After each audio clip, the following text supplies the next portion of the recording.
oo ku barya maskaxdaaga gelin wixii oo danteen ah waa ku sheegay ani xaaskiina ku laabto oo nolosheeda hor u dhistaa rabaa oo ku barya cawada inta aan soo keenno nolosheena oo ku barya min fadlan ifaan maana ciyaar baa ku ahay ciyaar imatiid xaas wanaagsan ay ahayd waa ay qurux badneed nolol qurux badan ay la soo qaadatay waqti adag ay la soo qaadatay dhageyso waxaanoo dhan asaaso biis dhan waxas filim ma ahay ha filim ma ahayn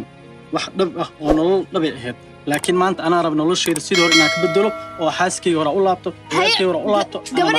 gabadha tageynayna ha gabarteeda ilmaha kale maxaa seen maaha miya dhageyso wardan yeeshta muslimka ku qaraarin war muslimku ma qaraaro way khiyaantay runta ko way igu sheegi weysay wax ku khiyaana ma lahan way khiyaantay